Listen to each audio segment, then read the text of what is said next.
আসসালামু আলাইকুম সুপ্রিয় শিক্ষার্থীবৃন্দ ২০২৫ সালে তোমাদের সবাইকে স্বাগতম। আজকে তোমরা দেখতে পাচ্ছ আমি অলরেডি ২০২৫ শিক্ষাবর্ষের সপ্তম শ্রেণীর ইংলিশ গ্রামার অ্যান্ড কম্পোজিশন বইটি তোমাদেরকে দেখানোর চেষ্টা করছি।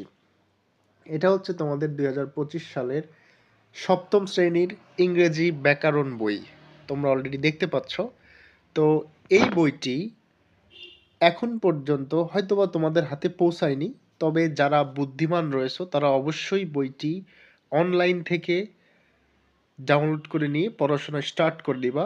সুপ্রিয় শিক্ষার্থীবৃন্দু, আসলে তোমরা জানো যে ২০২৫ সালে আমাদের ২০১২ সালের শিক্ষাক্রম অনুযায়ী তোমাদের পাঠদান প্রক্রিয়া চলবে।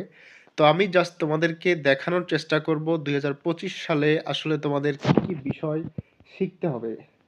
সুপ্রিয় শিক্ষার্থীবৃন্দু, তোমরা অলরেডি দেখতে পাচ্ছ আমি তোমাদেরকে ব্যাকরণ বইয়ের সূচিপত্রটা দেখানোর চেষ্টা করছি। যারা এতদিন পড়াশোনায় ফাঁকি দিয়েছো, স্কিপ করে গেছো, তাদের জন্য কি কি থাকবে ২০২৫ সালে, কি কি তোমাকে পড়তে হবে। ১ নম্বরে দেখো parts of speech, modal verb, tense, form of verbs, এরপরে adjective, adverb, preposition, linking verb, linking word, possessive, sentence.